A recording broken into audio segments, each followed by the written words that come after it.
চলো চলো দেখে দেখে দেখেন না দেখেন না কত মোটা কত মনে মুখি বুঝতে তো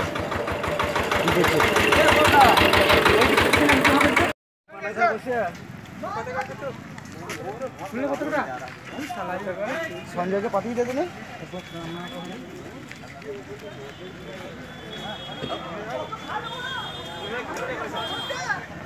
চারজন মিলে ধর ওই জাংটা ধরবে জাংটা ও পাড়া ধর ও পাড়া ধর আস্তে আস্তে পাটা নামায় না আস্তে আস্তে আস্তে সরে যায় সামনে সরে যায়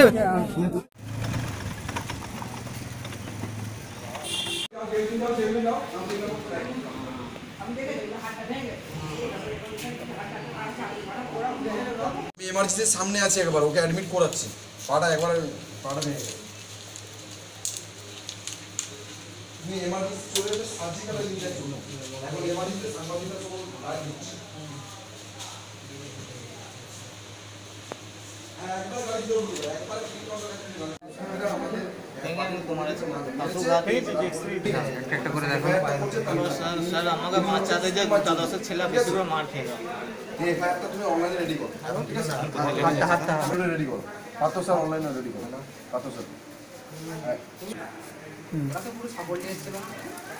সব বাড়িতে গুন্ডা ওটা কোপানো লোক নাই সব আমরা আজকে আমরা সকাল থেকে বিজেপি ফেস্টন নিয়ে গোটা হদল নারায়ণপুরটা টেঙেছিলাম টাঙার পর আমরা 10:30 বাজবার সময় তখন ওদের প্রশান্ত সালের টিএমসি দল বল দিয়ে ধারঘর থেকে গুন্ডা ভাড়া করে নিয়েছে আমাদেরকে মারধর করে। কোথায় মারধর করে নারায়ণপুর একদম বাজারে দিয়ে বলেছে তোরা কেন।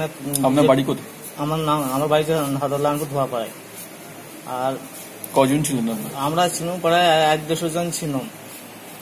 কজনকে মারধর করে? প্রায় 10-12 জনকে দিয়েছে, তার মধ্যে আমাকে বেশি আঘাত করেছে। ওরা ওখানে প্রাথমিক চিকিৎসা নিয়ে নিয়েছে হাসপাতালে। পুলিশ গেছিল? তোমার সংবাদে শোনামুখী পুলিশ গেছিল? পুলিশ গিয়েছিল, 3 ভ্যান গিয়েছিল, সেই মুহূর্তে ঝামেলিত হয়ে গিয়েছিল। কেন মারলো? ওই যে বিজেপি ফেস্টন আমার টেঙ্গে বেড়াচ্ছি বলে বলছে বিজেপি করা চলবে না। আর ওদের এমনি টিএমসি লোক ছিল না, আমার যা ছিল আমরা অনুসংগঠন করেছি যেটা পঞ্চায়েত বুথে 35টা 40টা 50টা ওরা ভোট পাবে। সেই হিংসাতে ওরা দায়গণিস করে হিংসাতে এই জিনিসটা ওরা সন্ত্রাসবাদী করতে বাধ্য হয়েছে। বাড়িতে গন্ধা ভাত দুদিকে হাত দেয় পাটা সবাই যায় এই কোমরটা অধেবান কোমরটা ধরো।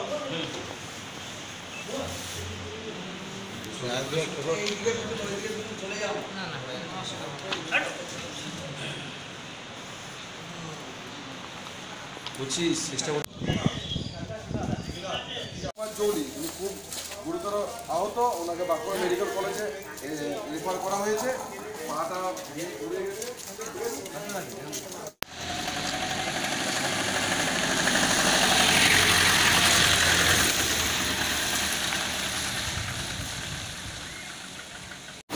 ঘটনাটা আমি আজকে পার্থী স্ত্রীকে নিয়ে আজকে পয়লা বৈশাখ মায়ের পুজো দিতে গেছিলাম।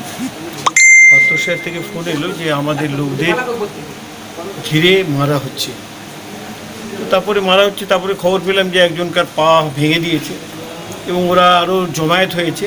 আমাদের লোকেরা কিন্তু তারপরে ফোন কিছু হচ্ছেও বেশি লোক আছে, কিন্তু আমাদের লোকেরা তৃণমূলকে সরিয়ে দিতে পারলেও পুলিশ প্রশাসন দলদাস হয়ে গেছে।